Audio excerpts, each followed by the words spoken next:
విడుదల రజనీ మాజీ మంత్రి కమెంట్స్. కూటమి ప్రభుత్వం అధికారంలోకి వచ్చిన తర్వాత నాపై ఎస్సీ ఎస్టీ కేసు పెట్టారు. హైకోర్టు ఆదేశాలతో చిలకలూరుపేట పోలీస్ స్టేషన్ కు వచ్చాను. Red book hoardings blood book గా మారింది. అధికారంలోకి వచ్చిన తర్వాత సామాన్యులు, కార్యకర్తల మీద అక్రమ కేసులు నమోదు చేశారు. రాష్ట్రంలో హత్యలు, హత్యాయత్నాలు జరుగుతున్నాయి. 70కి పైగా జర్నలిస్టులపై కేసులు పెట్టారు. మాజీ ఎమ్మెల్యేలు, ఎంపీలు, ఐఏఎస్లను రెడ్ బుక్ వదలలేదు. వైఎస్ఆర్ కాంగ్రెస్ పార్టీకి చెందిన రషీద్ మందా సాల్మన్ ను హత్య చేశారు. వైసీపీ కార్యకర్తలపైనే పోలీసులు దృష్టి పెట్టారు. అందుకే పోలీస్ శాఖ ర్యాంక్ పడిపోయింది. కూటమి ప్రభుత్వం ఫెయిల్ అయింది. చిలకలూరుపేట ఎమ్మెల్యే ప్రత్తిపాటి పుల్లారావు రజనీ నియోజకవర్గంలో యాక్టివ్ గా ఉంది. ప్రజల తరపున పోరాడకూడదని చెప్తున్నారట. విద్యుత్ ఛార్జీలు తగ్గించమని నిరసన ర్యాలీ చేస్తే నాపై కేసులు పెట్టారు. ఇక్కడ యాక్టివ్ గా ఉన్నారు. వీళ్ళు అధికారంలోకి వస్తేనంట ఇక్కడ అపోజిషన్ వాయిస్ ఉండొద్దంట. ప్రజల పక్షాన అపోజిషన్ పోరాడొద్దంట.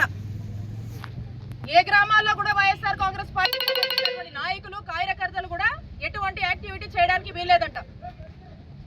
నేను బయటకు వస్తే విద్యుత్ ఫోరం చెప్పేసి మా వైఎస్ఆర్ కాంగ్రెస్ పార్టీ ఒక పిలుపునిస్తే, అరే ప్రజలకు విద్యుత్ ఛార్జీలు పెరిగినాయి, వాళ్ళు చాలా ఇబ్బందుల్లో ఉన్నారు, ఇది ఒక రిప్రజెంటేషన్ ఇద్దామని చెప్పి ఎలక్ట్రిసిటీ ఆఫీస్కి వెళ్ళి ప్రజలకు ఇబ్బందులు అవుతున్నాయి, ప్రజలు ఇబ్బంది పడుతున్నారు, విద్యుత్ ఛార్జీలు తగ్గించండి అని చెప్పి ఒక రిప్రజెంటేషన్ ఇస్తే విడుదల రజనీ మీద కేసు కడతారు, వాళ్ళ కార్యకర్తల మీద కేసు కడతారు. అలాగే ఇందాక నేను చెప్పినట్టు ఏదో ఒక కట్టు కదలుతున్నారు. కుక్డ్ నెరేటివ్స్ అంటాం. ఆ కట్టు కథ అల్లేసి దానికి ఒక పేరు పెడతారు. దాన్నే ఇందాక అనుకున్నటువంటి ఎస్సీ ఎస్టీ కేసు అనుకోవచ్చు. ఇంకో కట్టు కథకి ప్రాణం పోసి దాన్ని ఎఫ్ఐఆర్ కట్టి దాన్ని ఏసీబీ కేసు అంటారు. ఇంకో కట్టు కథకి ప్రాణం పోసి దాన్ని ఇంకో కేసు అంటారు. ఇలా ఎంతవరకు దిగజారంటే ఆఖరికి వెంకటేశ్వర స్వామి గుడికి వెళ్ళి పూజ చేసి బయటకు వస్తుంటే మా మీదే దాడి చేసి, మా కారు మీద దాడి చేసి, మా కారు మీద మీరే దాడి చేసి గుడికి వెళ్ళి పూజ చేసుకొని వస్తున్నటువంటి మా మీద, నా మీద కేసు కట్టి మా కార్యకర్తలు, మా నాయకుల మీద కేసు కడతారు మీరు. ఇలా ఏంటంటే ఇది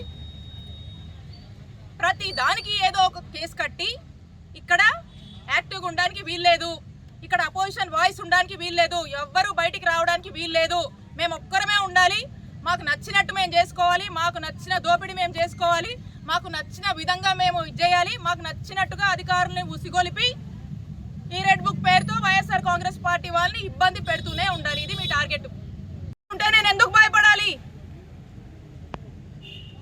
భయపెట్టాలనుకుంటే భయపడతామా? ఒక కేసు కట్టారు, 2 కట్టారు, 3 కట్టారు, వరుస పెట్టి కడుతూనే ఉన్నారు. ఎక్కడ ఆపారు మీరు? ఎక్కడ మా అనుకుంటున్నారు?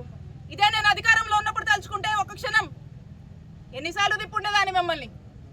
మీ ఊహకే వదిలేస్తున్నాం. అది మా మంచితనం, అది మా మంచితనం. మేము ప్రజలకు న్యాయం చేయాలనుకున్నాం, ప్రజలకు మంచి చేయాలనుకున్నాం, ఏదున్నా ప్రజల్లోంచి తేల్చుకోవాలనుకున్నాం. మీలా కాదు, మేము అలా తలుచుకోలేదు, అలాంటి రాజకీయం మేము చేయలేదు. నేను ఇప్పుడు చెప్తా ఉన్నా, నా నిజాయితీయే నా బలం, నా నిజాయితీయే నా ధైర్యం, సత్యమేవ జయతే అని నేను నమ్ముతాను. కాబట్టి నేను చెప్తా ఉన్నాను, ఏదైతే అందరికీ తెలుసు, అందరూ నమ్ముతారు, మన పెద్దలు కూడా అంటూ ఉంటారు, ఏదైతే ఒక విత్తనం మనం నాటుతామో అదే ఒక చెట్టు అవుతుంది అనే ఒక నానుడు ఉంది.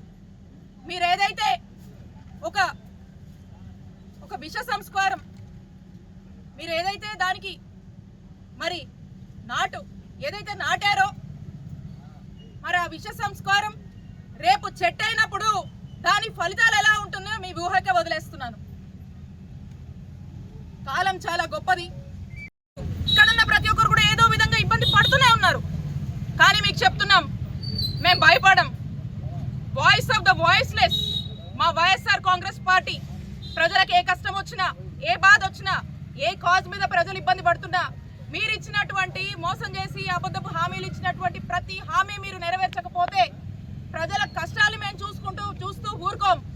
వాళ్ళ కోసం పోరాడతాం, అవసరమైతే రోడ్లు ఎక్కుతాం, ధర్నాలు చేస్తాం, దీక్షలు చేస్తాం. ప్రతి కాజ్ కోసం, పేదవాడి కోసం పని చేస్తుంది వైఎస్ఆర్ కాంగ్రెస్ పార్టీ అని హెచ్చరిస్తున్నాను.